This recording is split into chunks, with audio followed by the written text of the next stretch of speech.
Welcome to this week's edition of the MMA Analysis podcast. I am your host, Lance Fishel. We did it. We have made it through really, really bad cards, like 3 weeks in a row, and we got a good one. We have I like this pay-per-view. Completely cool with it. I don't think you always need a title fight, even on a pay-per-view, to have a good card, and I think Covington versus Masvidal kind of has everything you'd want in a main event. It's exciting. There's a lot there. There's one good fighter. So yeah, there we go. Usually like two in main events, but no, not always. One good fighter, in this day and age is plenty. But we did have a card last week. It happened. There were some decent moments, I would say. It was okay. But Nushan, how you doing? I'm doing all right. I'm not doing as good as you because I'm not going to Vegas this week or this weekend. Yeah. But yeah. Just staying up in the freedom up here. Everything's opened up now. No masks anywhere. Let it rock. Yeah, next week is the end of so we've had no mask mandates really since June 2020, I would say here. But the school masks are going to be done after next week, so my kids are excited. We got rid of that shit weeks ago. Yeah, like who would have thought Tennessee was behind a lot of these other places? They were too busy burning books to fix those health stuff. Yeah. Brad, how you doing? I'm all right. It's been an interesting week for us Ukrainians. So in solidarity, we're gonna crack open a couple Shevchenkos on the soccer show player. Tonight. Yeah. Andrei Shevchenko? Yeah. a couple Chevys, and enjoy the show. Yeah. I'll say this. Long time ago. So I was working in baseball before I did my current job. One of my first baseball job, I worked in Danville, Virginia, which nothing there except the Klein, really, and the Goodyear plant. Klein and the Goodyear plant. That's all you got in Danville. It was the last capital. One and the same. Really. Yeah, it was the last capital of the Confederacy. If you didn't know that for a history lesson, very last capital of the Confederacy, Danville, Virginia. So I lived there for a summer. It was brutal, and all we did is played FIFA. It's literally all we did. The players. I would play against the players. We go to their house, the staff, everything. All we did is played FIFA, and it was FIFA World Cup. I don't even remember what year it was. And I would always play with Ukraine because I love Shevchenko. He was like a cheat code in that game. Remember that one World Cup he played in where I think Ukraine got to the quarters, I think. Yeah, and he was a badass. But I always play with Ukraine. Nice. I appreciate the solidarity. The Ukraine is not weak. No. No. You always have the Seinfeld reference. No matter what. On the train. All right. Anyway, we can go through look at last week's card a little bit before we jump into this week's card. I don't know. It was okay. It's just I think the problem with these cards, and we've talked about this before, when nothing matters, it's hard to judge a card as good or bad to me.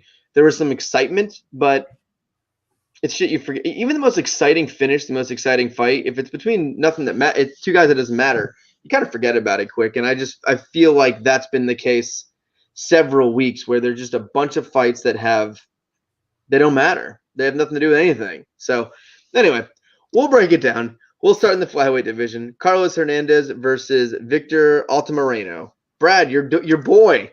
Yeah. What happened? He should have won a split decision is what happened, obviously. Should have won a split decision. That's a very bro hug take. That's what you get for the first fight of the night on a card like this. Yeah. Yeah. So we have I'll still take him as the underdog if they fought again at the same price. That was 100% a coin flip fight. So we have a lot of comments in the thing about tape study. B-Town Bully, Drendine, Hyperblue, Bryant. I see you guys. Apparently we upset someone a couple days ago, so we're very against tape study on the MMA Analysis podcast.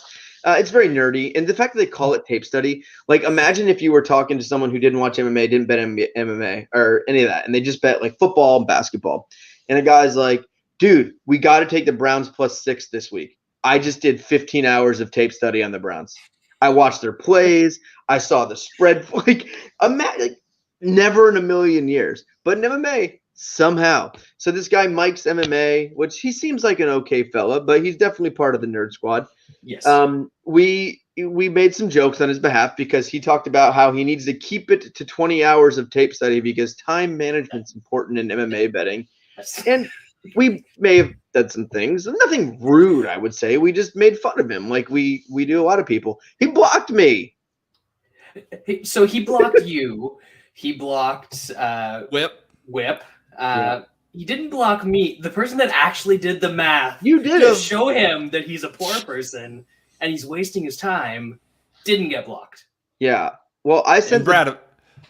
Go ahead. I did the quote tweet where I was like, laugh out loud. Because that's my favorite, just quote tweet, LOL. I think that just says everything you need and stuff like that. But man, he was big mad. That wasn't my intent. I just like to make fun of people when they do nerd stuff. Yeah.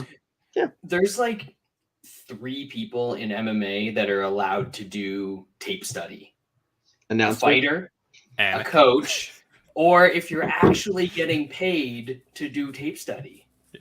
Like to watch fights and give analysis. Like our buddy Dan Tom. Like yes. he can do tape study. He gets paid to do it. He does technical breakdowns of fights. Written fucking. I just find it so funny. And like I saw like the whole thing is just it's too funny. It's like, okay, I'm watching Francis Ngannou versus Cyril Gane. I just watched 4 hours of tape study. Do you not like remember how they fight? Like, did it take a genius to figure out like what these guys do and stuff like that? It's like, all right, Masvidal versus Colby Covington. I just watched 20 hours of tape study. Colby's gonna wrestle. He's gonna wrestle. You could do 80 hours of tape study on Francis Ngannou, and there's no fucking way you can tell me that he was gonna wrestle. win, wrestle Gane in 3, 4, and 5. Yeah. The tape study thing, it's just calling it tape study is just funny to me. Because it's something that, before MMA nerds and stuff like that, where you heard tape study, it was always, but it wasn't study, it was just tape. I'd watching tape. And it's usually like a term in like football where like offensive or defensive coordinators are watching tape on the opponents and stuff like that. And that's like a standard thing, like they're doing tape. And then this tape study thing, it's bad. It's so bad. So Brian just mentioned the weigh-ins. You remember that guy who used to make bets because he would read guys' body language and muscle definition from the weigh-ins, and that's how he would bet fights? Mm-hmm. How's he doing? As sharp as they get? He told me once, I was making fun of him, of course, that he was going to fly to Nashville and fight me. And I think I responded to some kind of comment like, dude, you haven't even seen my definition after a cut. You do rile up the dim-witted, Lance. Man, I got Rogan attacked last week. I made a comment on some people's favorite Joe Rogan, and I want to say I had 50 people send messages to me.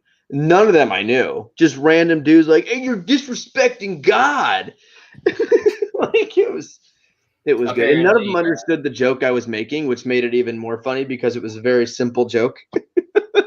He's back for this card. Can't wait for that. DC's gone. Nice. No DC. Yeah. Seems like a fair trade-off. Yep. People are the winners there. And then, Brad, of course, you gave a tout way too much credit with your $1,000 units. Oh, yeah. I didn't want to be too mean, so I said, you make $17.50 an hour based on $1,000 unit. If you think that guy's betting $1,000 a fight, that's 100. That's 100 maybe. He posts his bet slips after and explains why. How much? What were they? Them. They're $100 a unit. So $1.75 an hour. It's cute. Yes, that is correct.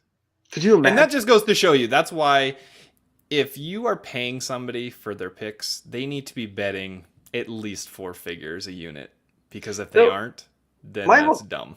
My whole thing is like touting's one thing. Touting's a scam anyway, right? Yeah, but I think I look at it this way. Like, I don't care what people bet. You could have people that are super sharp that are betting $25 a fight, but that's all they want to bet. It's fun. They do whatever. You could have people bet $100, $1,000, all that. Where I get hilarious is how do you spend 20 hours doing tape study, making a podcast, writing stuff up, doing a tout stuff or whatever, and you're betting $100. It seems like it's not very cost efficient. That's what I bet. Except I do none of that, and I have a job too. Yeah. So there's, Yeah. What do we know? We're just a bunch of assholes. Yes, we are. All right, let's move on from here. Welterweight division, Ramiz Brahimaj defeated Michael Gilmore, submission. I think we were all in this one. Brad, I think one of you guys got a better line and got inside the distance. I had sub -105, so that was a not a hard one. Wasn't this consensus? This was consensus. Was it consensus? Yeah. I don't remember. Easy. That was they don't get much easier than that, and that is nice when you're betting the second fight on a card like this. Steve said tape study guys definitely snore like a hippo on fentanyl. No idea what that means, but it sounds fun. Yep. Sounds good. All right. Featherweight division, Jonathan Martinez defeated Alejandro Perez, 20-28, 20-28, 30-27. I did not enjoy this fight. I found it not exciting. Kind of perfect for both guys. Martinez either loses or squeaks out. Like he's landed some, he's finished some guys, but he never excites me as a prospect or a fighter. I don't think he's that good. And Perez just sucks. He's just not good. He's an idiot. He could have won that fight if he felt like it, I thought. Maybe. I mean, the 3 times he threw punches in the fight, they landed him once and hit him a bunch of other times. So I don't know. And then didn't throw. Yep. Yep. I don't like him though. I don't like Martinez. All right, let's move on. Lightweight division, Terrence McKinney defeated Faraz Zayam. Submission, quick, 2 minutes in. I like this McKinney dude, man. I like him. I bet him in this fight. I started off 2-0 in this card, and I was like, well, this is rare. I never start good. But I started off really well. I like McKinney. He seems, we don't know what he's going to look like in a second or third round, obviously, but the guy seems like he can just finish fights anywhere. And that choke did not look like a fight-ending choke to me. It looked kind of off to the side. It didn't I did not think the fight was going to stop there. I was actually thinking, hey, get into mount, throw some ground and pound, whatever. He must have a squeeze on him, and we know he has power. This is an interesting guy. He's going to be a guy that can beat a lot of guys in the first round. And even beyond that, just the way that he moves around, even on the ground, was impressive. Zayam was doing good stuff to get back to his feet, and McKinney was just better, more athletic. It's just a matter of how long he can sustain all that for, because he's very physically and technically skilled. Yeah. Yep. Wes could not make it tonight. Someone asked where Wes is. He couldn't make it. He's packing. He's a big packer. Duty. Yep. Takes him 12 hours to pack. No, Wes is going to be gone from his family for 4 days. So you just have to assume he is cleaning the house with a toothbrush, taking care of the baby, because you have to earn trips when you have a young child. So that is where Wes is at. All right. Let's move on now. Women's featherweight. I don't remember. I don't know if I watched this. Nunez defeated Pascual by decision. Obviously, I didn't watch this fight. Correct. This is the one where the one chick was real big and the other one was real small. I didn't see that. I had it on the TV. I think I was watching basketball or golf. No, this is wrong. I was probably watching the golf tournament. Oh my God, what a fucking beat. I have pissed off the golf gods. You suck at golf betting, Lance. Just terrible. You used up all your luck last year, and you were paying for it this year. So there's been, I think, 7 tournaments this year. I've had the Sunday favorite 5 times with 0 wins. And this week, Daniel Berger was minus 450 to start on Sunday with a 5-stroke lead. He was in second by the 6th hole. Did you hedge? I don't hedge, no bitch. I ain't no bitch. The answer. Do I look like someone who hedges? No. Hedging's for poor people who care about what they lose. It's fair. Is that this guy? No. Anyway, all right. You hedged was your head. Hey-oh. Hey. Man, I don't get mad about losing bets. I think that's where I kind of I just don't. It's whatever. But man, when I lose golf bets, I do get a little angry because it's There's so much thought. I do research golf. It's like the only sport I research. I bet everything, right? I bet basketball, football. I bet every single sport. Golf is the one bet like I know so much about and I research it. And MMA, obviously, I just know from watching it. But golf, I put a lot of work into it. And having the fucking favorite 5 out of the last 7 weeks on a Sunday with the lead on the back 9 and losing every single one. Because last year I couldn't miss. Like I had like 15 outrights last year. It was probably one of my best years ever for golfing. And then fucking Daniel Berger. You know what's sad about Daniel Berger? He's a Jew. He let you down. He let me down. He's no Billy Ho, I'll tell you that much. He is a Jew who went to Florida State. And how could he do me like that? We should be best friends. So Lance, the luck is contagious recently because like everything's been going sideways. I hit 2 plus 200 or higher underdogs on lacrosse today and somehow barely made any money because I suck. Nope. Yeah, I haven't won a bet. See, I figure anything other than MMA in a couple weeks. Yeah.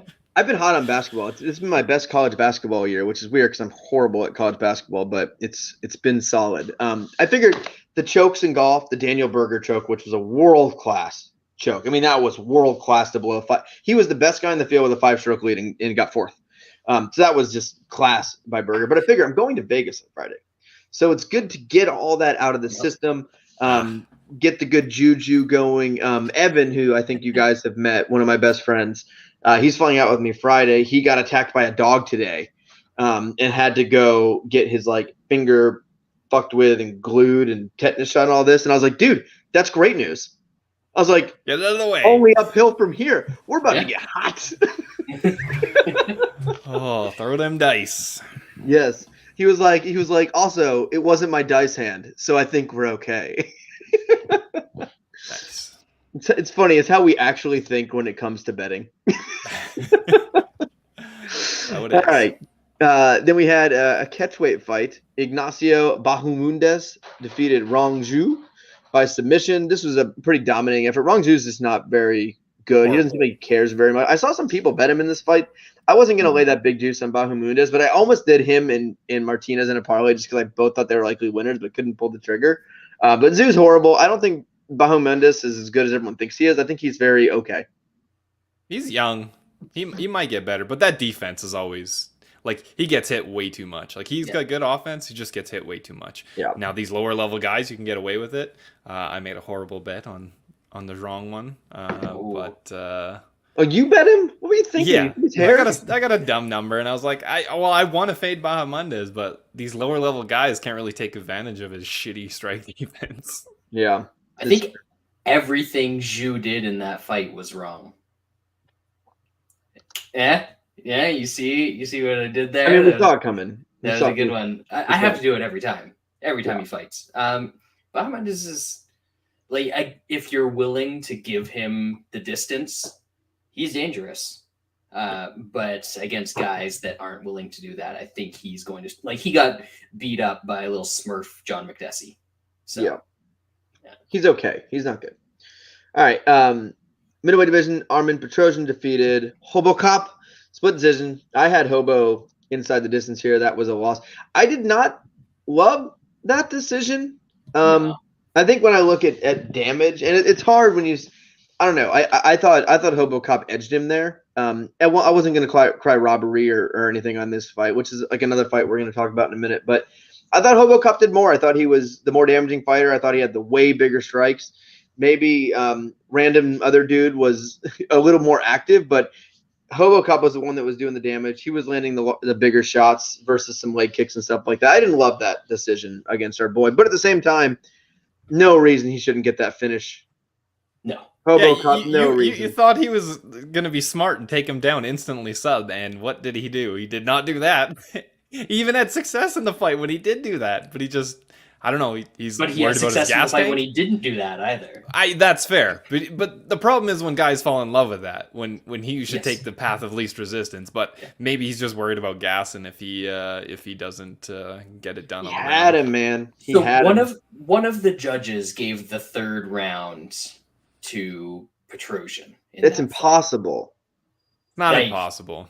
It's impossible, dude. That first 2 minutes of the round was fucking just beating the life out of him. Not close to finish, and then there were some leg kicks and some jabs. Like we have to. He score. rocked him.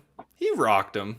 Not he rocked like him back Hobo late Top. in that third. Not like he did, but yeah, it's Not the close. late round biasy. It is. You know? I mean, that was not agreeable. I don't know.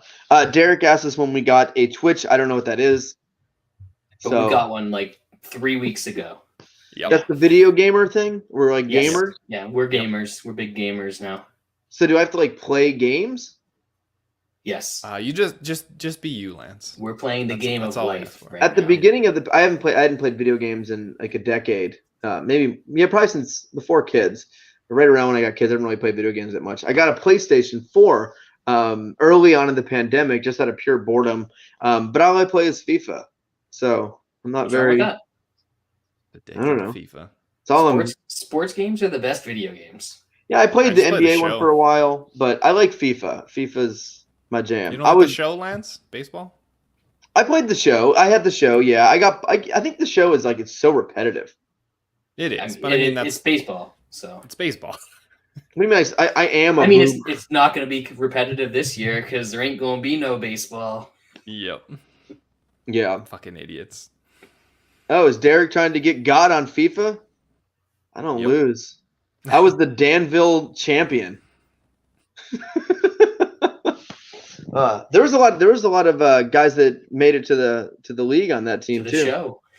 They made it to the show. One of them died though. The guy I hung out with the most died. Jose Hernandez? Tommy Hansen. Huh. I think I Yeah. remember. Yeah. I Like, feel like you've mentioned Braves, him right? before.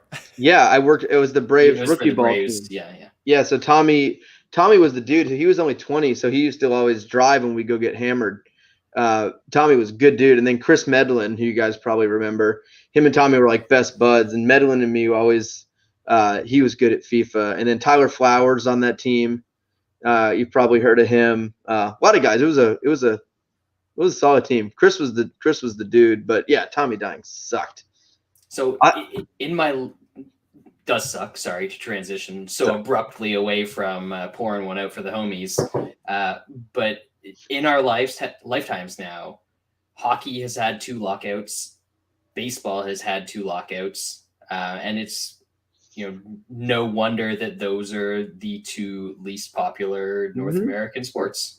Man, baseball. The most poorly run leagues. Yeah. Yeah. Baseball fucked. I mean, this thing with the lockout is dumb and like and then you got Manfred lying like our revenues have been taking a hit and blah blah the last 2 years and there was this chart of Dude, revenue. we It was like, can receipts. see that.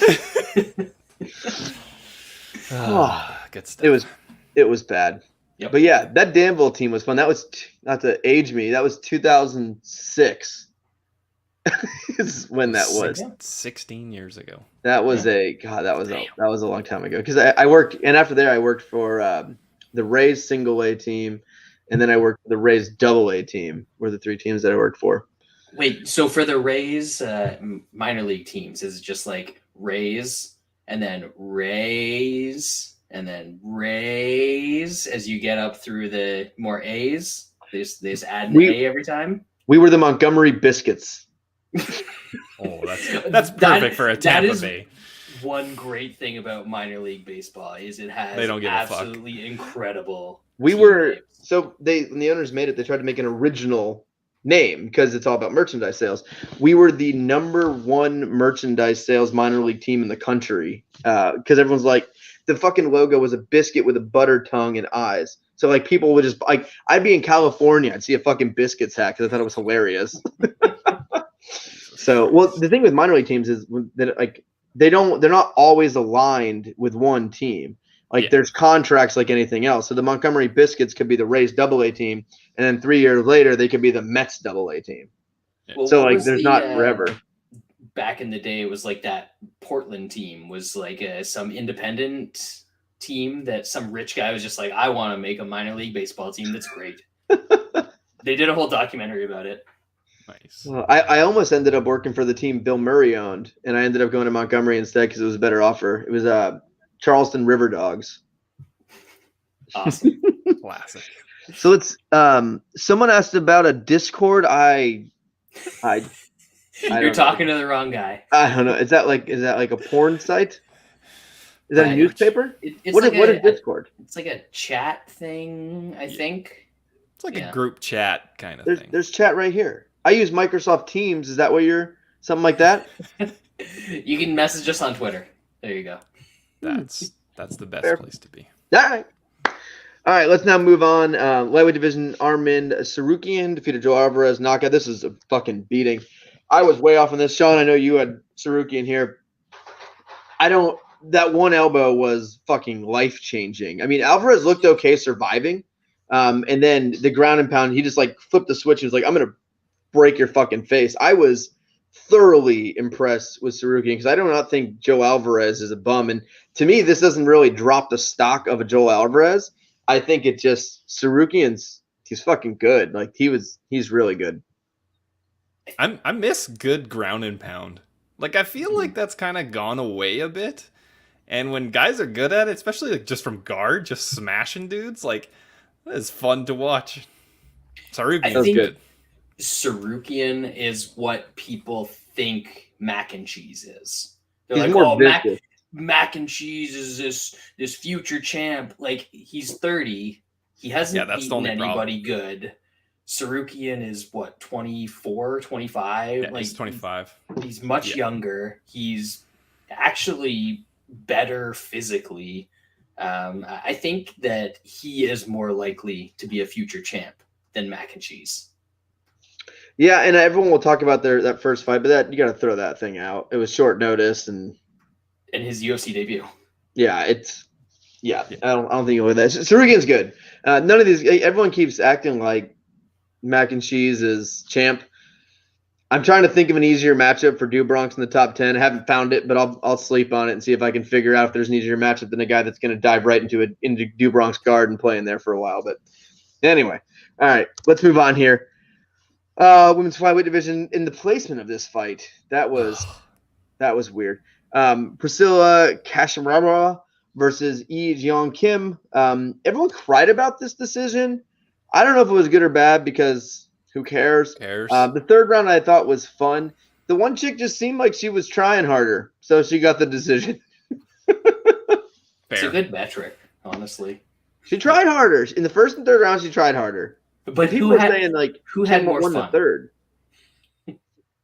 I don't know. Who cares though? People were like robbery. I'm like, you better know women. They were combined like 1-4 in the last 5 fights. Who cares? Yeah, I did. I actually the third round I thoroughly enjoyed. That was because that one was chick fun. just would only throw elbows, which is awesome. Hilarious. Because just imagine doing that in any of the guys' divisions. Yeah. Like, I enjoyed that fight. I actually did. Like the last round, like good. That was fun. I enjoyed it. Good enough. Didn't watch it. All right, middleweight. We lost this one. Turd Burglar defeated Misha Serkinov submission armbar. Man, like he survives this fucking onslaught of subs and all this stuff in the beginning. Dominates the later half of the first round. Turd Burglar comes out like he just ran 17 marathons to start the second. Serkinov gets into armbar. Like, it's fucked up, man. You can't change nationalities in between rounds. He comes out, he's Latvian. He survives that, smashes him on the ground, has him where he wants him, and then comes out in the second and he's Canadian. What the fuck? So true, man. That one hurt. That was the fight that was plus or minus in the night for me. Was that fight going one way or the other? But he's washed. I mean, I think that's for sure. But man, that was a giveaway. Like all he had to do is not get submitted, like in that way. Like it wasn't like Turman was going to reverse him. He wasn't going to be able to get up. He wasn't going to be able to take him down. All he had to do was basically not get armbarred or triangled. He didn't seem tired, like too tired either. Like he was good to go, and then he just throws it away. I thought he looked great until that. He survived the onslaught. His wrestling looked okay. His ground and pound looked fucking vicious. His cardio looked like it held up. He got lazy. He got lazy versus a gassed out fighter, and gassed fighters can still pull off some shit. He just loves doing that. Just that was so throwing fights away that he should win. That was seriously super lame. All right. Anyway, and then final fight, main event. Makhachev defeated Bobby Green. I don't know. People see this guy beat Bobby Green on 7 days' notice. They're like, crown him.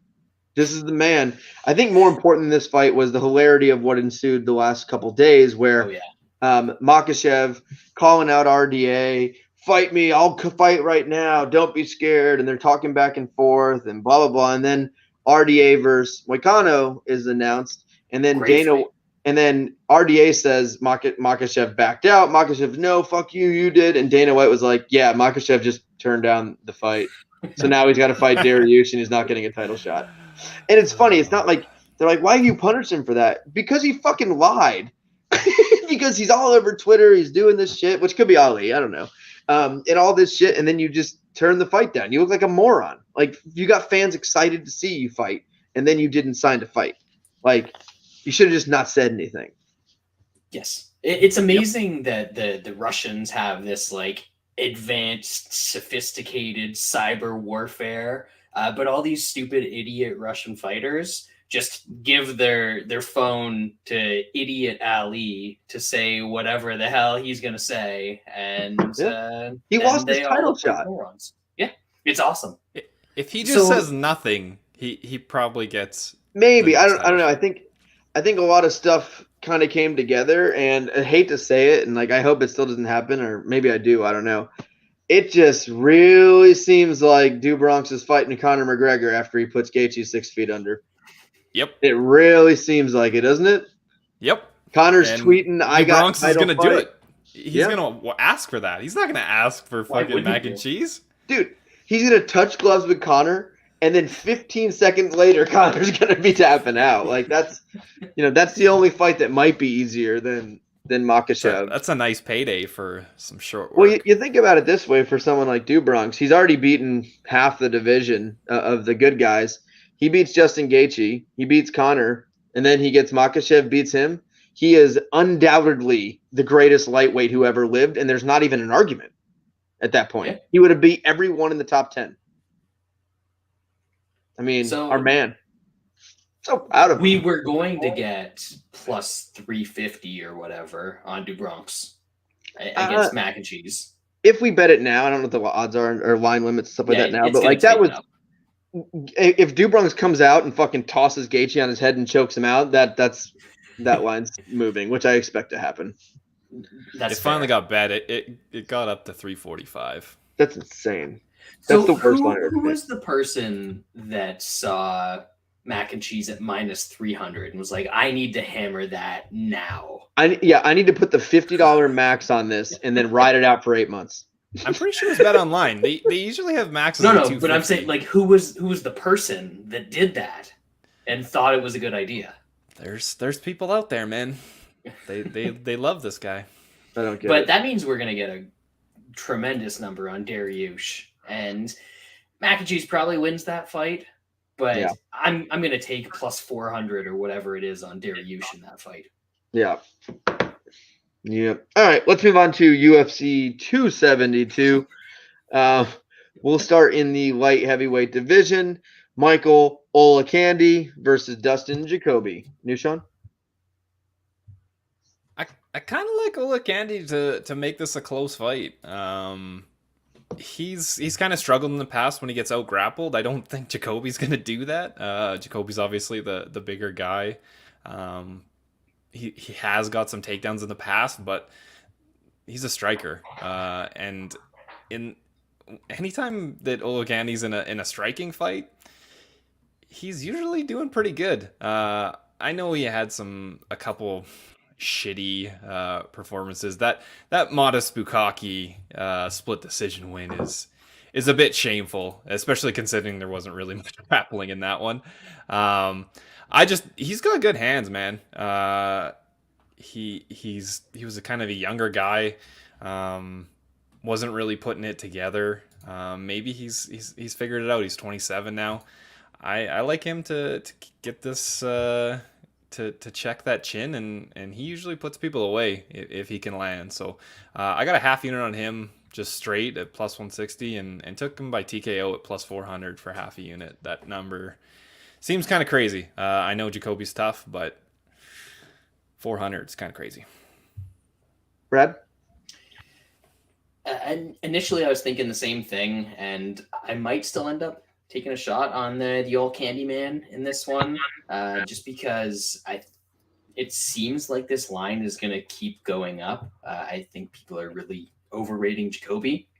And in this fight, the Candyman is going to come in. He is going to throw a shitload. He throws with power. He throws to the body. He does a whole lot of things really well. If he doesn't get the job done in the first 7 minutes or so, I think it's going to be trouble for him. But either way this fight goes, I think somebody's probably getting put out. I think this is going to be a nice, violent way to start the evening. It's honestly probably a better fight than the co-main event of the last card. So I hear what you're saying about this being a pretty decent card, Lance. And I don't know. I'm going to play the under. Definitely going under 2.5 around even money. I might jump on the Candyman, either money line if it gets up around plus 200, which I think is very possible at this point, or that TKO line. Yeah, same here. I like Oleksiejczuk here. If you look at what he's done, he's losing most of the grapplers. He's awful grappler. Nothing there. Jacoby he's a striker, but he seems to be struggling more and more in the striking game. He's getting hurt. He's getting touched up. And really, if you look at his streak he's on, his win streak, and then there was the draw there, but he's facing a murderer's row of garbage, just absolute garbage. So I don't look much into that. And I think this is the hardest fight I think Jacoby has had, outside of maybe the Kudalaba fight since he's been back. And I don't know. I thought he lost that one. I also thought he lost the. I bet on him in the Grisham fight, and I thought he lost that one too. So yeah, I don't think much of him here. And Oleksiejczuk has looked good on the feet, and he does have good power, and he has good strikes, and he's pretty technical with those strikes. And I think he's going to be just a better fighter here. I do worry if it does go to the back half of the fight, it could get a little tense. But I like him here, so I will have a bet on him. Yay! All right, lightweight division: Devontae Smith, Ludwig Klein. Nushan? Klein obviously got overrated very quickly in the UFC. He smashed Shane Young, who turns out is not very good. He just trains somewhere that has good fighters. And obviously in the next two fights, he kind of got put into his place. The Nate Landwehr losses, it was interesting because Landwehr is a guy that just shows up or he doesn't. I guess that night he showed up and he put in work. Devontae Smith is a very, very flawed fighter. I don't think he can grapple very well. Unfortunately for him, he hasn't really faced any grapplers really so far. And then that chin of his is just beyond bad. He does have big power. I think somebody's going down in this fight. I put doesn't go decision at minus 170 in a parlay, just a 1-unit parlay. I'm probably going to pick Klein. He's a dog. I'll pick him in Tout Master, but I just felt like playing the doesn't go, and then I don't have to worry if Smith just absolutely lands a haymaker like he does sometimes. Brad? Yeah, I'm on the same page here. I like Klein in this one. I know he's coming up in weight, short notice, all that sort of stuff, but I just think he's a better striker than Smith. Smith is probably faster, maybe has more power. I don't know. He hasn't knocked anybody out that is durable, so I can't really tell if he's actually got power or not, but I know that Klein has a good arsenal of strikes, and he's knocked out guys who have a little bit more durability. So I think I'm going to take Klein in this one. I think this is one of those things where, like Sean said, people don't really know how to see his fights. They overrate him, they underrate him. This is the spot where people are probably underrating him as against a guy who isn't very good. Yeah, that's a tough one to call. I mean, I think you guys nailed it. I think the only thing I would say is I think you're underrating Smith's offensive ability. in terms of his striking and his power. I actually think he is a much better offensive fighter. I think he has more power in his hands. I think he has better boxing. The chin is, I mean, it's an F minus. And I think that is that enough? Like, can Smith catch him with what I believe to be a better offensive game and more power before Klein touches him once clean? Because we've seen if Smith he gets one shot, like he's done. Like the fight's over. As soon as you land clean, you're going to get finished in the ground or whatever it is. Like Smith just does not have a chin, and that sucks for him. But offensively, he's pretty gifted, and he has good power, and he has pretty good speed. And I like Smith in this one. It's not something I can bet. I don't mind that doesn't go there. I think someone's getting finished here, but Klein's just not a guy that I trust with my money. I have a unit on Klein. Flyweight division, Tim Elliott, Tagir, Ulanbekov. Nushan? Ulanbekov almost lost his last fight in the UFC while having over 12 minutes of control time, because that's how little of anything he was doing while he had top control. He did nothing. Nascimento almost grabbed some subs, almost won just by throwing up subs while he was being laid on for almost the entire fight. I think Tim Elliott can stuff some takedowns and throw more volume and make this a close fight. Very rarely does Tim Elliott get completely out-grappled. I think this is going to be a good test for Ulanbekov, because I don't know what he has on the feet if he doesn't get takedowns. We're going to find out. It's a decent size number. I got Elliott plus 230. I took that for a unit. I just think he can make this a close fight. This is one of those blown up Russians that I'm gonna fade. There's some other ones that I like to play, but this guy's fairly unproven. Brad?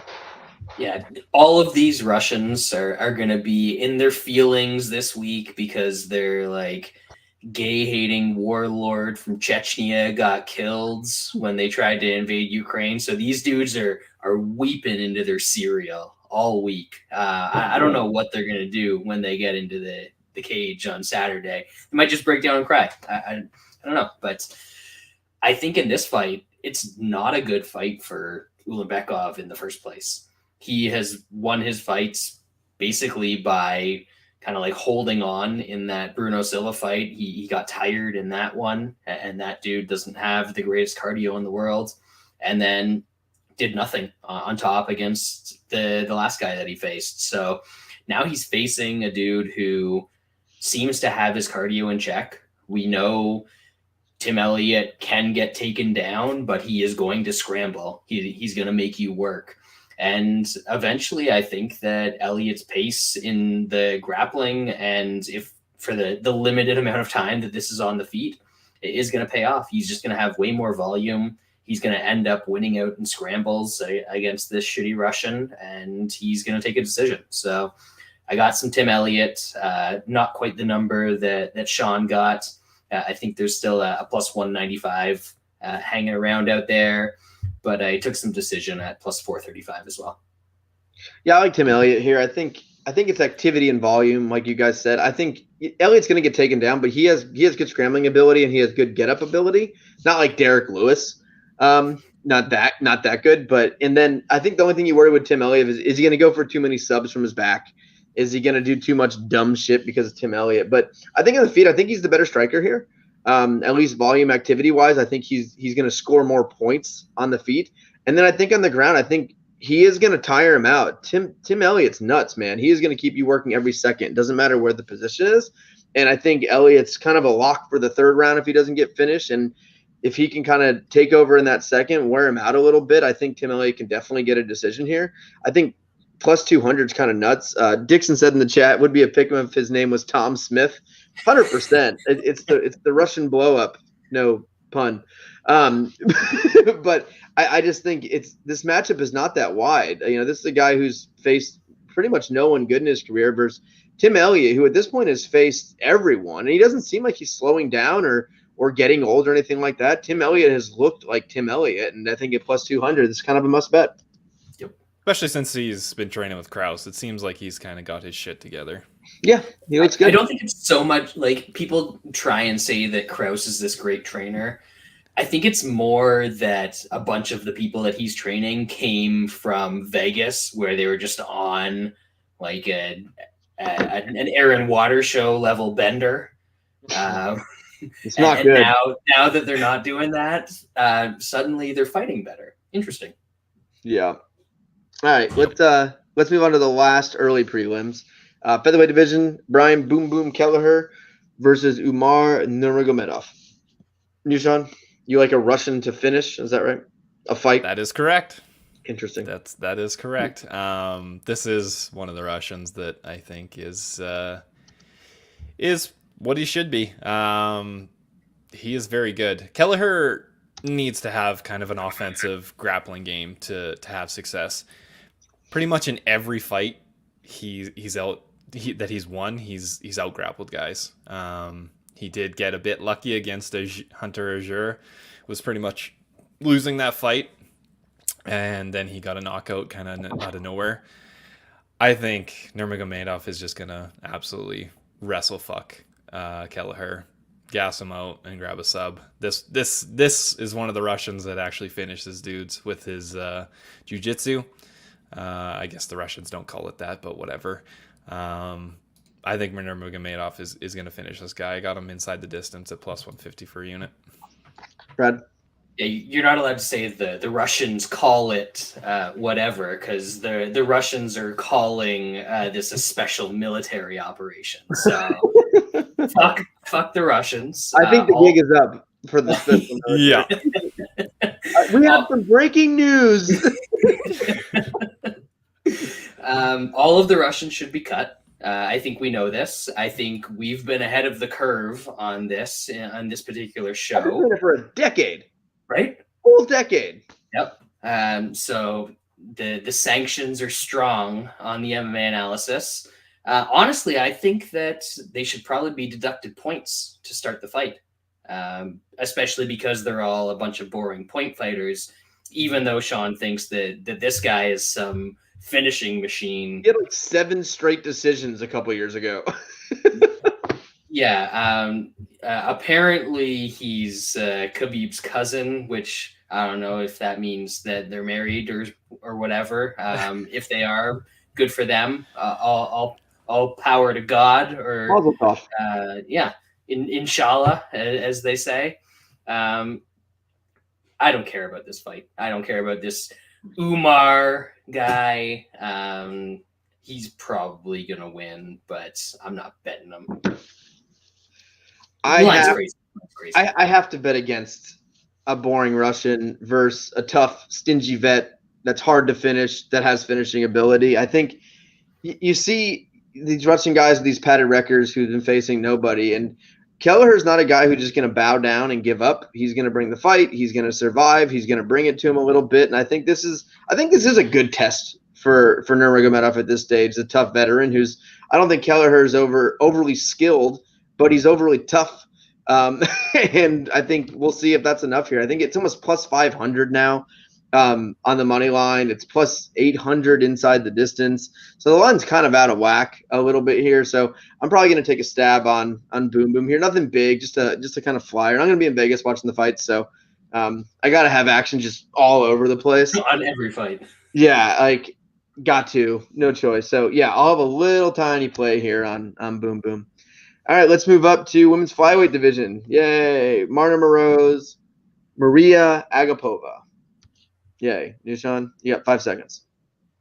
Agapova is crazy. She's getting kicked out of fucking gyms from allegedly doing drugs and whatever. And then she's like posting Moroz's OnlyFans content and shit like that. And how was it? I mean, you send me a link? I'm not sending you a link. Send me a link. I'm not good at internet. There's a million more ladies on the internet that are better looking than Marina Moroz. The only reason people care is because she fights as well. Yeah, it's the celebrity thing. You want to see what it looks like. Yes, noted celebrity Marina. Noted Moroz. celebrity. All right, so celebrity was the stretch. Someone we know. How about that? Somebody that's on television for one reason or another. Yeah, I mean, I'll probably pick Moroz because she's the dog. Agapova's done some dumb shit in the past and lost to very bad fighters. She does have power though, so I guess it wouldn't be surprising to see her take out Moroz either. Who cares, Brad? I mean, you've got a Ukrainian woman facing one of those Russians. I don't know which Russian country she's from, but it's one of them. And the Ukrainian is an underdog. And the person that she's fighting lost to Shayna Dobson. Hell yeah. And that person's an underdog. Like, Well, they're what? both stuck. You're taking way too long for a chick fight. This is like the record longest chick fight breakdown ever. I think that might be the longest one I've ever done. That was very long. The But she's Moroz Ukrainian. So. that is a lot of decisions. I'll take Agapova. She just seems like there's a chance she'll bring a sharpened toothbrush into the cage at any point, and I gotta dig that. All right, let's move on. Nikolai Negumereanu versus Kennedy Nzechukwu. Yeah, Kenny Nunchucks. Yeah. I know him. I don't know who this other fella is. Is he made up?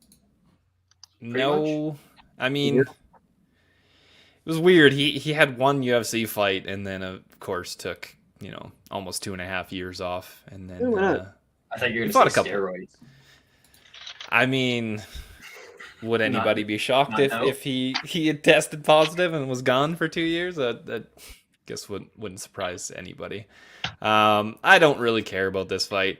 There's just so much other stuff that I would rather have bets on and enjoy more. Kenny Nunchucks getting smashed out by the unhung one. Not a good look. The unhung one's good. We figured that out, remember? It is true. It was a weird path, but he's good. I like the unhung. Yeah, he's good now. I'll take Kenny Nunchucks, but I really don't care and didn't really look into this fight too much. Brad? I think I'm going to take Lil Nicky Negumereanu in this one. He's got the reads. He knows what's coming pre-flop. He knows what's coming on the river. Yeah. He's got all the poker references going on here. He's old school. And yeah, and Kenny Nunchucks, he's got a chin on him.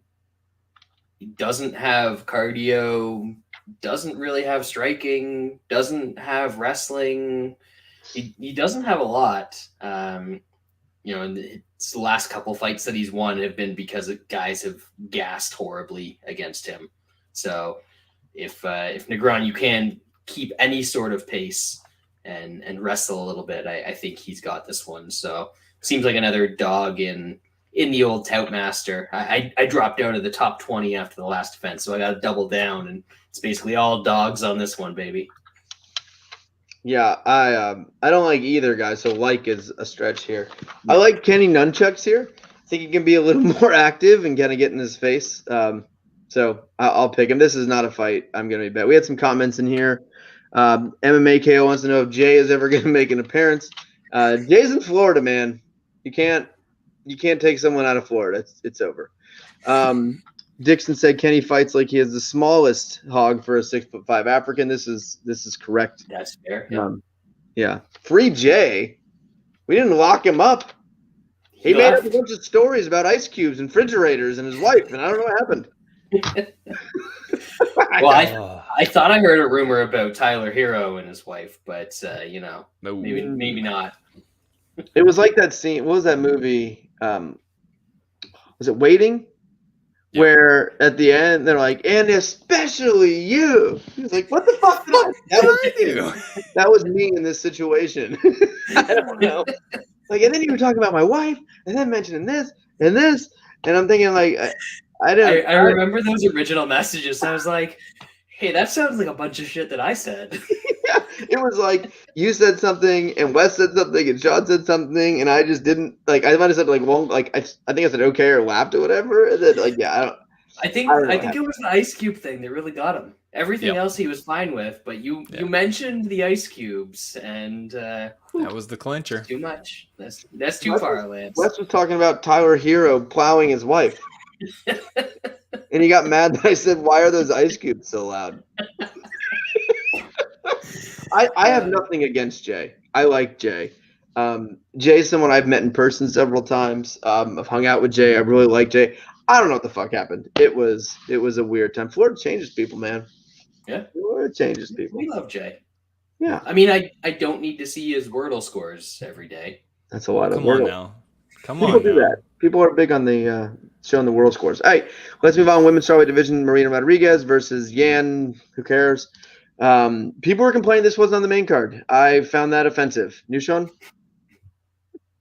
Yes, that is correct. For some reason, Dimes opened this fight to go to decision at -175. Like, I know Xiaonan got finished by Carla Esparza, which nobody does that. That was a weird one. She didn't like the sight of her own blood. And Rose got finished by Carla Esparza, by the way. I know, but that was forever. And then between that was 80 fucking decisions. Yeah, I laid it -175. I also put it in a parlay for another unit. Marina Rodriguez probably wins this fight. I think she's a little bit better, but I really don't care as long as nobody's getting finished, which I don't think is going to happen. I'll be happy. Is Rose still in the UFC? Champ. Huh?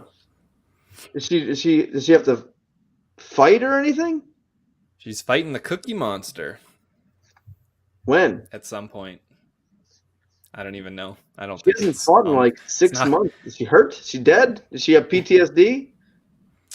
Yeah, she fought in November, and she doesn't even have her fight with the Cookie Monster booked. So she's the worst. She's definitely not an active fighter. That's an active champion, that's for sure. And I mean, if you look at like just her in general, it's like she fought once in 2018, once in 2019, once in 2020, and they're like, GOAT! I don't get it. I hate the world. All right, Brad, you got anything here? The only thing that I have here is that I am far more likely to watch this Marina Rodriguez fight than her last two fights, which have been main events.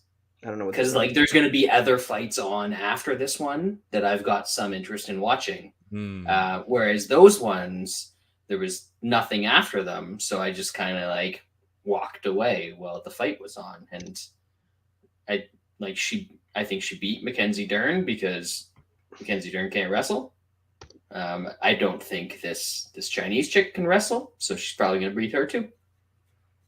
Yeah, I'll take Rodriguez here. No reason, no breakdown, no bet. This will be when maybe I like go back to the sports book real quick and place some extra bets because I'm drunk at this point. You got to stop by the Earl. Yeah, I could get an Earl. Well, so we used to always watch in Planet Hollywood. We go to the Rock Bar, which is right next to the sports book at Planet Hollywood, and they had this good deal. It was like $25, and you got a bunch of drinks, and you got the pay-per-views. And they don't do that anymore, so we got to go back to Blondie's, which is just a real through the mile. Yeah. Well, not even that it's far. You got to like fucking suit up, like it's gross. Like I mean, like one of those like containment suits, not like a nice suit, like the CDC, and there's like a disease out, like Dr. House, like that kind of stuff, like real bad. It's a gross place. Like you pay like I think it's like $30, $40 to get in. And they're like, unlimited beer. And then you get in there, they're like, Bud Light. And I'm like, I'll pay. You mean you guys aren't buying tickets at $8,000 a pop for this card? It was like when I looked. With the megas? It was like $600 to sit in like the worst fucking seat I've ever seen and get screamed here like, too old. Too old for that shit. Not going. All right. Let's move on. Last prelim, lightweight division, Jalen Turner versus Jamie Mullarkey. You, Sean? I think a couple of us faded Jalen Turner last time, taking the old medic, and that turned out very, very poorly. I still don't think Jalen Turner is that good. Mullarkey is more of a striker, but he has shown some grappling. I think he's gonna probably be able to take down Jalen Turner, and even if Turner stuffs the takedowns, Mullarkey's good on the feet too. He's got good power. I like him, and at plus 135, plus 140, I think you should take a small shot on him at least. Brad? Yeah, I got caught on the medic on the last one as well, but I mean, let's be real. Jalen Turner's wins in the UFC are Callan Potter, Josh Kulabau, Broke Weaver, and Uros Medic, who came from Alaska FC. You bet on an Alaska FC, man. Yeah, Man. That's how bad I thought this guy was. So now he's against somebody who I actually think is all right. Like I kind of like Mullarkey. Our boy Dan Tom keeps telling me that he's the son of Ted Danson, which I can see. I can see that. And like Ted Danson's career, the man is resilient. Turner might land some of those long punches because he's one of those dudes that has so little confidence in himself that even though he's 6'11", he has to cut down to 155 pounds to fight there. And I don't think that's going to work out so well for him once this fight gets into the second and third round, if it does get that far. I think that Mullarkey's just going to keep up the pace, push him against the cage, land shots on the way in, and really sort of dirty this up. So I like Mullarkey. I'm going to have a bet on him. Yeah, I like Mullarkey here. He's actually pretty well-rounded. I like his hands.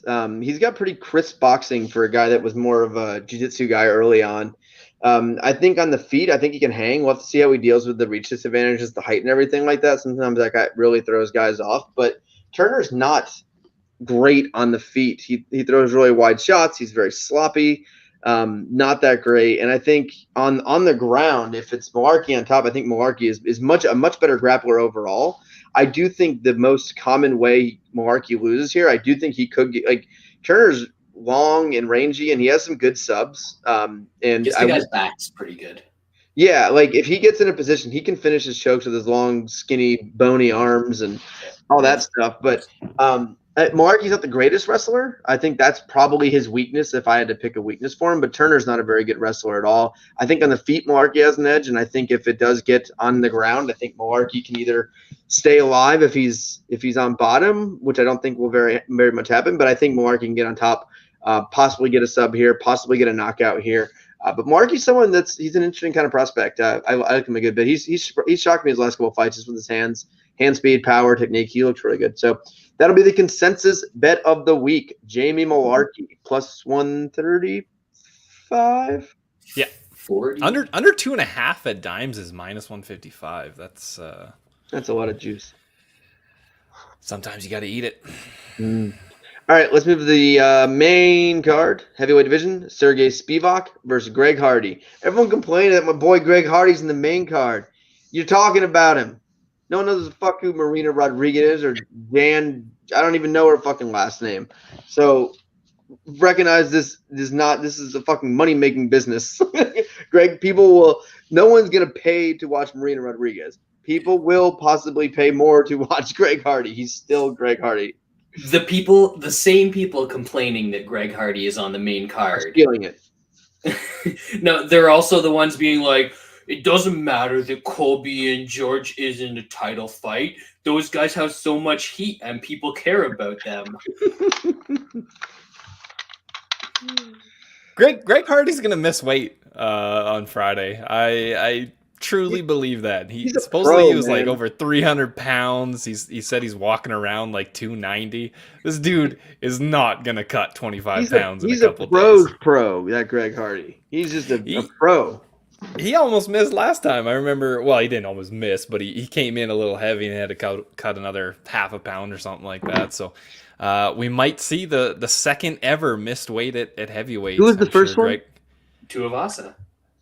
No, it wasn't Tui. It was Who's the other somebody. guy that's got like the same name as him? I think Yeah, we can I look it up. You guys But I talk. I'll look it up. I, Justin Taffa. There you that's go. what it is. Same Tafa. guy. Yeah. Same guy. Yeah, pretty much. Well, it's like if Tai Tuivasa had a learning disability and didn't know how to punch people in the face. That'd be like Justin Taffa. Fair. Yeah. If Greg Hardy's decent in round one, he can land some shit. He landed on Tuivasa, but of course we know how that ended. Spivak can be hit. He's definitely obviously got put out early against Tom Aspinall. Aspinall's pretty good, so I guess you can't really hate him on that. But Walt Harris was also able to run him over in seconds. I can honestly see that happening with Greg Hardy. If he doesn't get him there out of there in the first, I think Greg Hardy's either getting taken down in the first or Spivak survives and Spivak will wrestle him in the second and finish him. So under 2.5 was like minus 160 at dimes. I laid it with that. I also sprinkled a half unit on Hardy round one at plus 500. I'm getting dogged by Magic. It doesn't look like a rich guy house. I would like you to know this is a rich guy house because I live here. It's very fair. It's a very expensive area. Nashville, growing market. Made a killing on this thing. Brad? Yeah, Sean, last fight you said the under 2.5 is minus 155 or whatever. The under 2.5 now at dimes on this one is minus 150, which is insane. I have no clue how that makes sense to anybody. Who's betting that over? I don't know. I'm going to play that, and I'm also going to play Spivak round 2. Right now, the best I found is like plus 500, but Hardy's gonna, he's got his. I think I calculated it out once. He's got like 2 minutes and 21 seconds of cardio.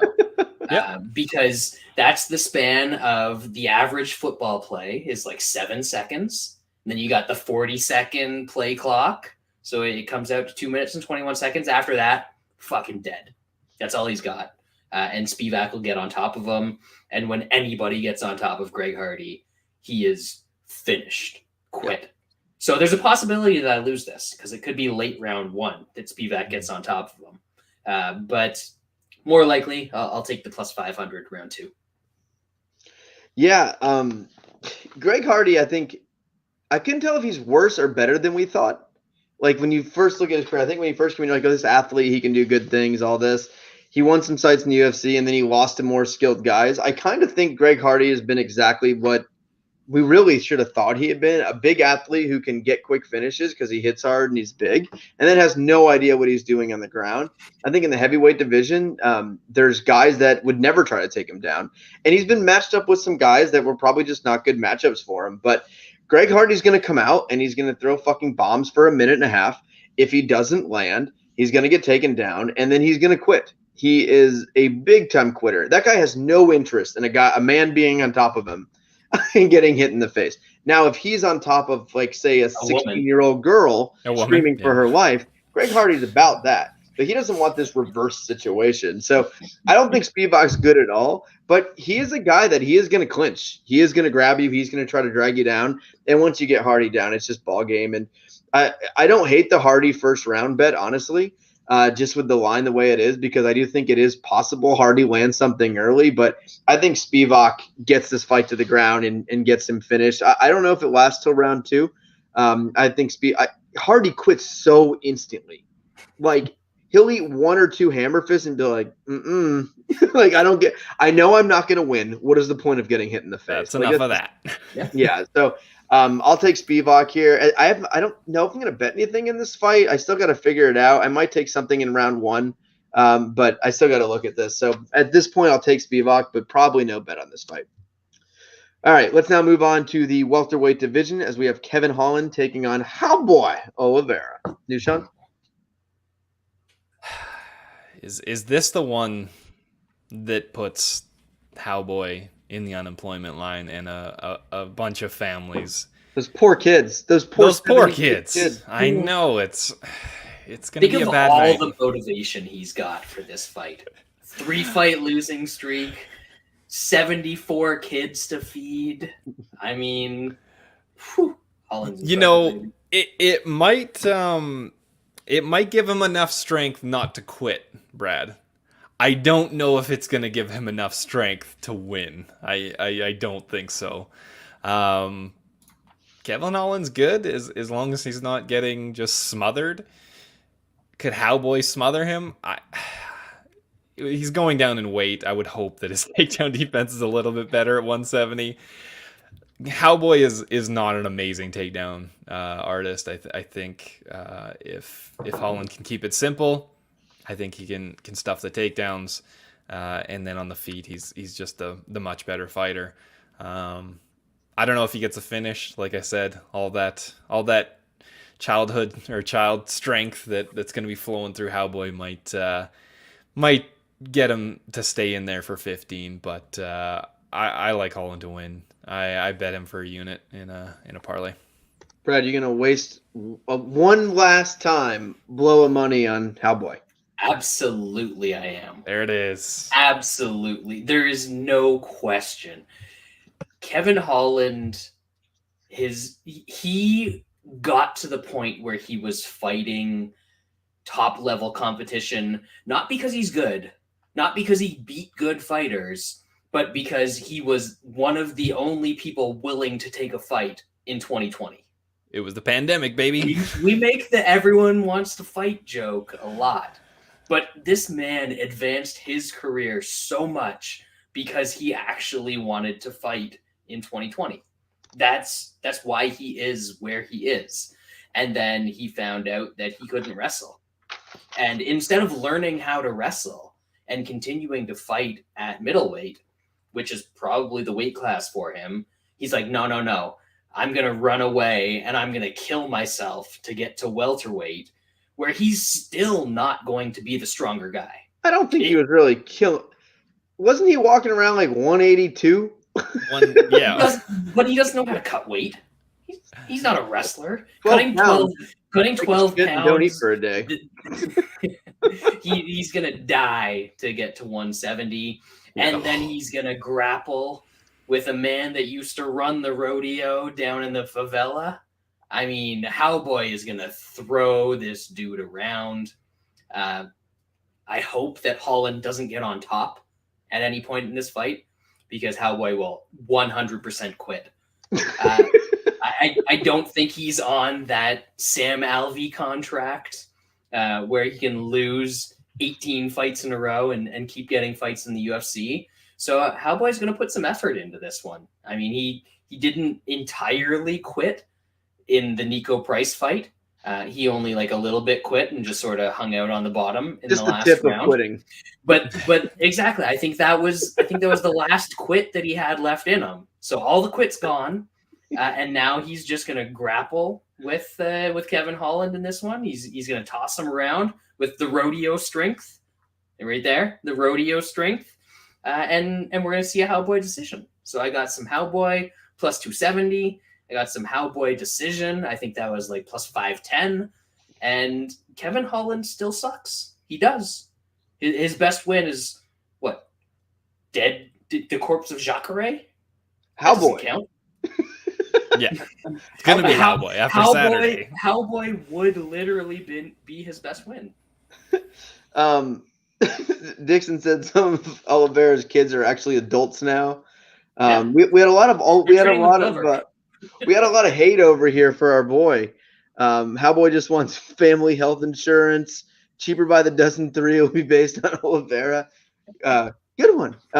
I like Holland here. Magic pointed out Holland sub plus 900 is legalized bank robbery. I actually love Holland inside the distance with some dabble on the sub here. Cowboy usually doesn't quit via getting punched in the face because who wants to get punched in the face? When Cowboy starts getting punched in the face, he just kind of lifts his neck up a little bit and he's like, hey, getting like he can just draw an arrow like on his neck, and like you can literally see there was one fight he was like against the cage and you can literally see him pick up his neck for the guy to slide it in there. And Holland actually has okay submissions, and he's a tall, lanky guy, and he tries stuff. Like I think Holland gets a finish here. I think Cowboy's going to come out like a bat out of hell. I think Holland's going to hurt him a little bit in the feet. Gets to the ground, and I think we're going to see some ground and pound from Holland, and Holland does have some pretty good ground and pound.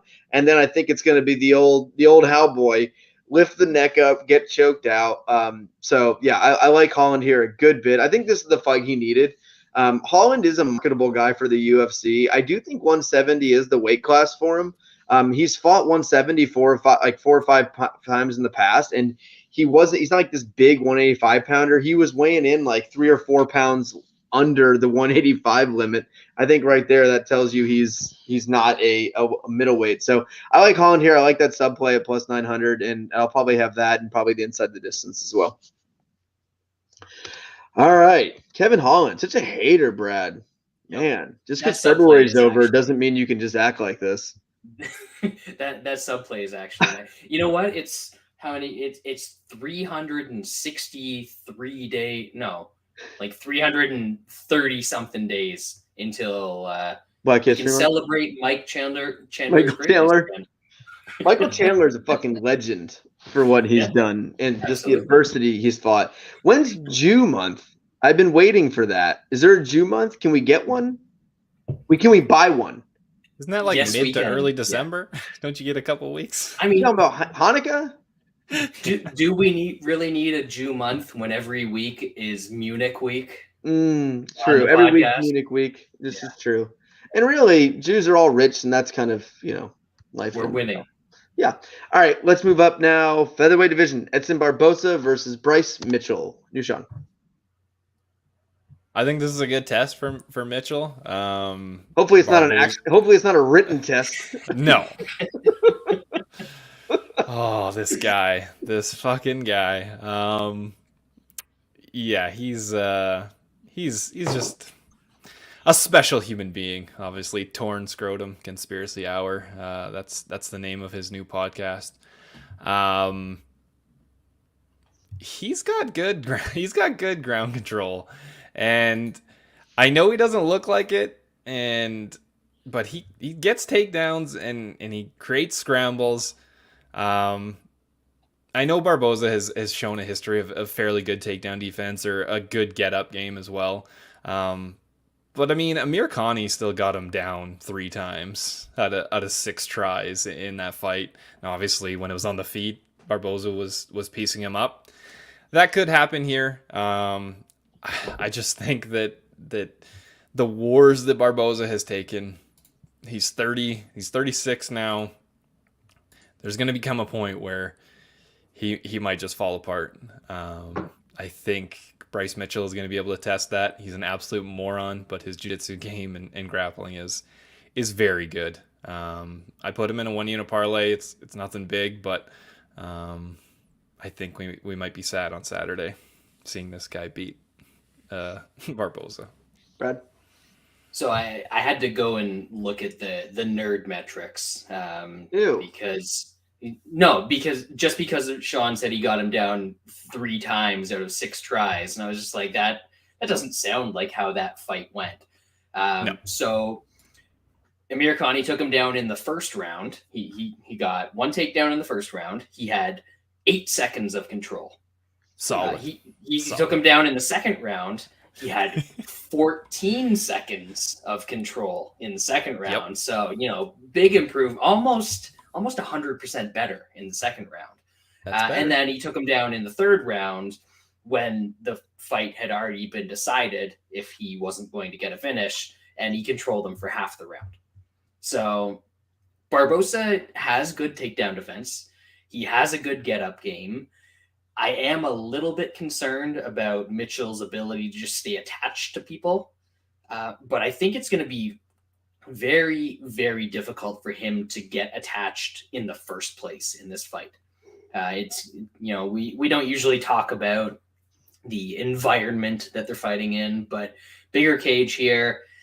I think that Mitchell's going to get the shit kicked out of him before he ever really even gets to touch Edson Barboza in this fight. And that's going to definitely hinder his ability to dominate the grappling. So I like Barboza to take the early rounds if he doesn't get a knockout. And then maybe Mitchell's able to do what Amir Khani did and take him down in the third round and control him a little bit. But I don't know, like Barboza doesn't lose to this level of guy. And I bet against Mitchell when he was fighting Andre Fili. So I feel like I have to bet against him here at a somewhat similar price. And I don't really think that all that much has changed. Mitchell's not going to win on the feet. He has to win on the ground. And Barboza he's a difficult guy to do that against. Yeah, I've been a big Mitchell guy. I've bet on Mitchell almost every fight in the UFC. And I think, I don't know, I think this one's a little bit tougher. This is a big step up from Andre Fili. To me, this is the step up to, okay, you're fighting, top guys now. And I know Barboza's lost some fights, but in my opinion, Barboza's still a very good fighter, a top guy. He got caught in his last fight versus Giga, but he had won a bunch of fights before that. And even the Dan Ige fight, I think we all know that was a bad decision. He won. I think the submission ability of Mitchell is completely overrated. I think he's a ground control guy. Like we all look at that, the twister that he hit in that fight versus some fucking homeless guy. But I think that's his only finish in the UFC. He's a decision guy. He controls guys on the ground. And Barboza has never shown he's a guy that's going to get controlled long-term on the ground. And I think his takedown defense is good enough. And Bryce Mitchell is also not a great wrestler. He's good on the ground. He is not some dominant wrestler. He is a very average wrestler, but when he gets on top, his top control is great. He has great top control, good transitions, knows how to keep the fight in the ground, but he doesn't have this top-level wrestling by any means. And Barboza's takedown defense is pretty good. I think Barboza is going to immediately chew him up on the legs, which Barboza's, like, unlike an old Jose Aldo where he stopped, Barboza never stopped kicking the shit out of people. That's still his game plan. He's going to kick the shit out of you, and I think he can keep it standing. And if this fight stays on the feet, this is not even remotely close. Like, you can talk about if Mitchell has an edge on the ground, sure. On the feet, this is a 1 versus a 10, and Bryce Mitchell is going to have nothing on the feet. And I don't think you can bank on Mitchell getting the fight to the ground. So I like Edson Barboza here. I don't know if he gets a finish, but he might just kick the ever-loving shit out of him for 15 minutes. So yeah, Munich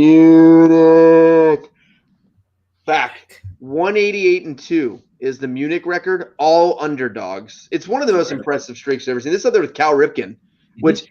Have you ever noticed people always talk about which record will never be broken, and they say all these things? They don't talk about Munich.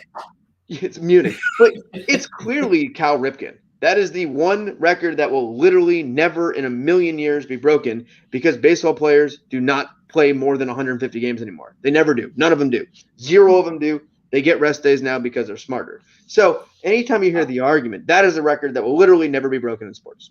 I thought you were going to say because they're not going to play 2,800, however many games he's got the record for in the history of baseball before he just folds as a sport. Locked down forever. No, a lot of the records can be broken, but everyone always said it's Cal Ripken. That it's impossible to break that record.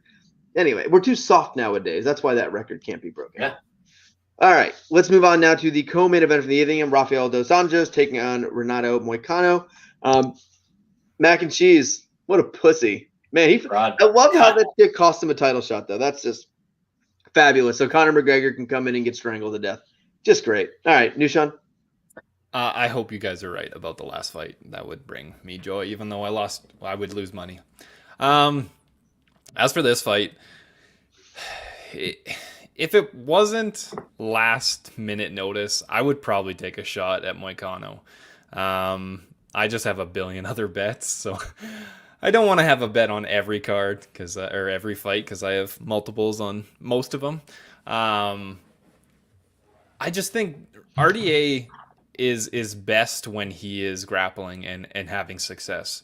Now, obviously, he fought really good fighters, really good wrestlers, and he had no chance of grappling them. Against Moicano, I don't know how much success he's gonna have, and man, Moicano's hands look fucking really good against Hernandez. He's kind of always had a decent kicking game. I just think this is gonna be a close fight. It's 5 rounds. Moicano's coming off like 2 back-to-back 19-hour flights. Yeah, he's fucked. On like 3 days notice. Like, RDA probably should win. I just think Moicano can make it close. So I'm going to pick him in Toutmaster. He's around like plus 145. And if somehow I've won a shit ton of bets on Saturday, which I won't because I bet way too much, and I'm up a bit, I'll probably bet Moicano right before the fight. Brad? I like Moicano. I think he's a good fighter. I enjoyed what he did to Alex Hernandez a couple weeks back. That was fun. This is not a good matchup for him. I think that he is the much worse wrestler here. And you've got Dos Anjos, who was training for what a lot of people think is the best striker in the division. So I'm not sure what you think he was training for in that fight, but I think he was probably training to try and grapple in that one. He's been up at 170. Moicano is admittedly massive for featherweight, but he was a featherweight. Like, everything in here screams that Dos Anjos is going to pressure him. He is probably going to land shots in close. He's probably going to take him down. And we've never seen Moicano in rounds 4 and 5 in fights before. So, I mean, yeah, I kind of like Dos Anjos here. I'm surprised that this line is tightening up, but I don't know. People in MMA like to bet against old guys, but Dos Anjos is old but still durable, still got it. He's not quite Glover, but he's in that same sort of ballpark where he's one of those dudes that I think you can trust.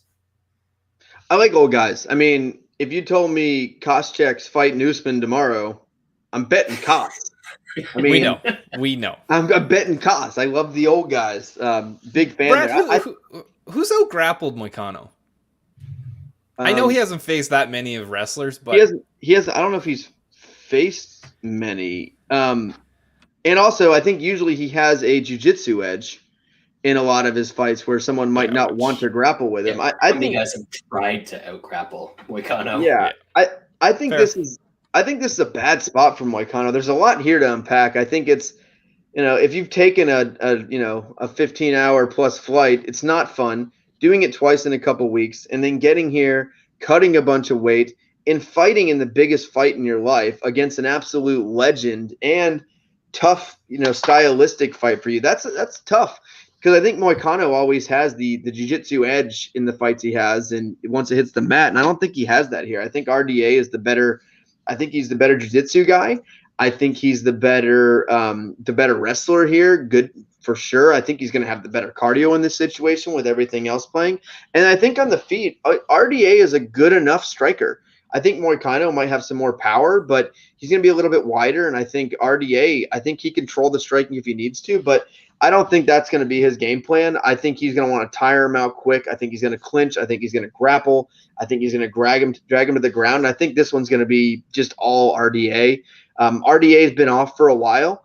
He's been off for about a year and a half, which he's 37. I think sometimes when these guys take these breaks later in their career, like when you're 35, 36, 37, take a year and a half off, I don't think it's a bad thing. I think, he's been in some wars. He's been in some big fights, and I don't think RDA is washed at all. I think the line is actually a lot lower than it should be with all these situations, so I'll definitely be betting RDA. All right, let's now move on to the main event of the evening, as we have in the welterweight division, Colby Covington versus Jorge Masvidal. I dig this fight. I might be in the minority here, but I dig it. Nishan? Yeah, I mean, there's not really much at welterweight right now.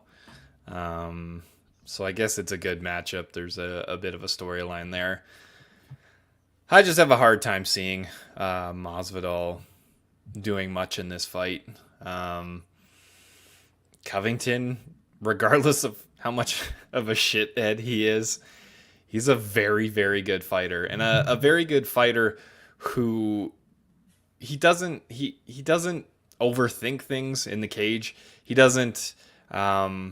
He goes, for the most part, for the path of least resistance. He's not gonna fuck around on the feet if he can get a guy down and can grind on him. I think he's good here. I think he's gonna grind on Masvidal up against the cage, get some takedowns.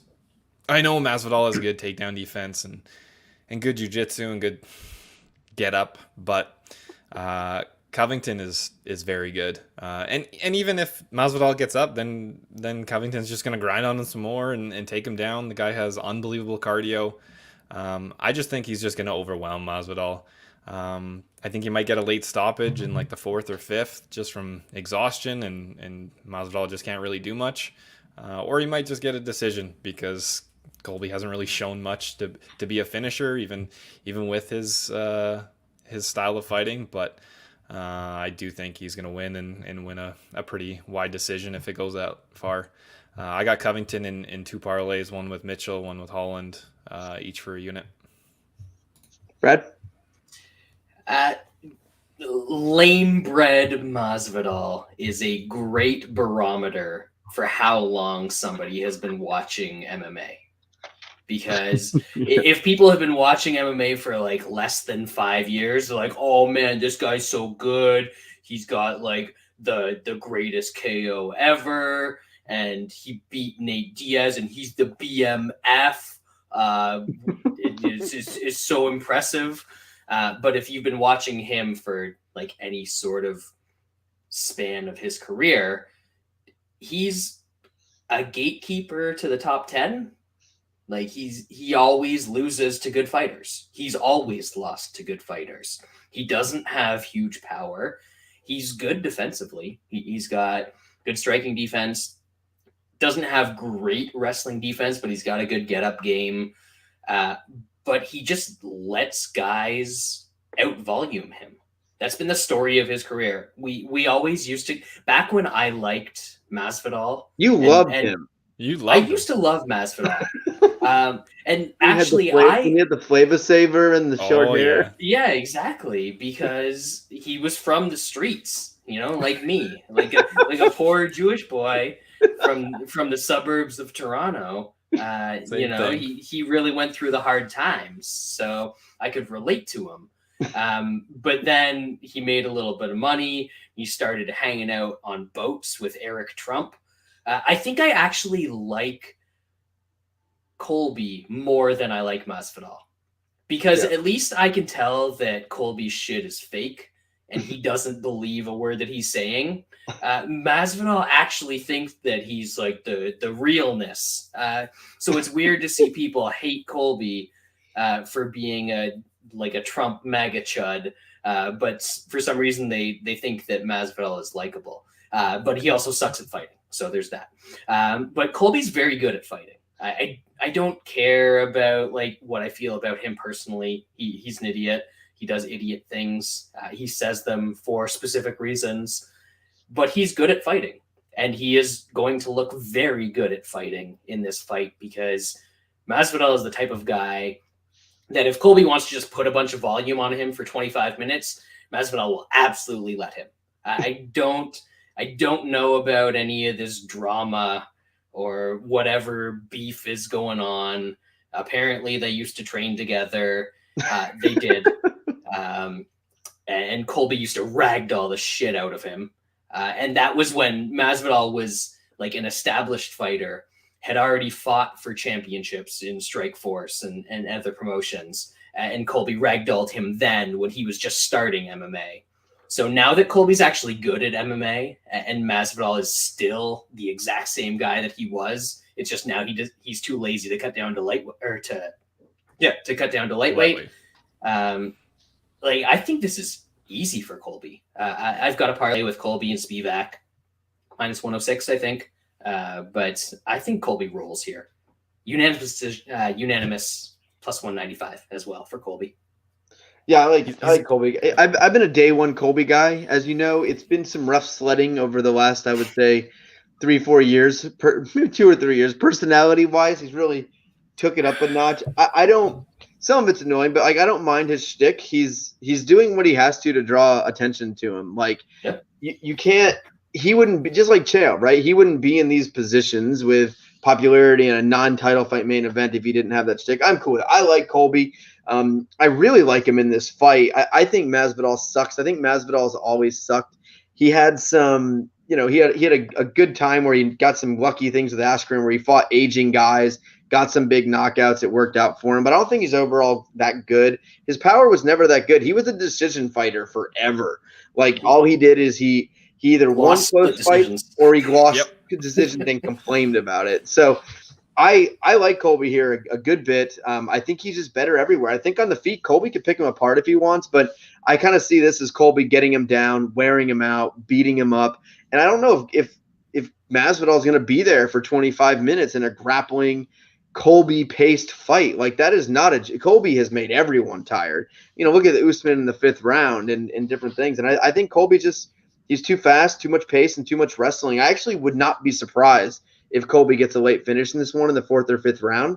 I think just the pace and the wrestling and ground and pound that Colby's going to give him is going to be too much. So I really like Colby here. And I'll always be a Colby fan. I can't help myself. I like the guy. I think I'm just drawn to guys that everyone hates. Wrestlers. Terrell Owens, probably my favorite receiver of all time. I love me some me. I like people that everyone hates, but I like Colby here. I'll have him in a parlay. So really, really like Colby. But that's it. That's the card. Good card. We had to really work our way up these last 3 weeks with some really, really bad cards. So I'm glad we finally have a good pay-per-view. I'm going to be watching this in Vegas with a bunch of my friends going out there, so I'm excited about that. I will not be on the show next week. I'll be in Scottsdale. But Wes should be back to join with you guys. So, Brad, it's all yours next week. Send in applications now. Oh, get Aaron to do it. He'd want to do it again. He's a funny fella. But we really appreciate everyone listening. Chat was fun tonight, and we will see you again next week. Subscribe and shit. Oh, we don't do that. Do not subscribe. Do not subscribe.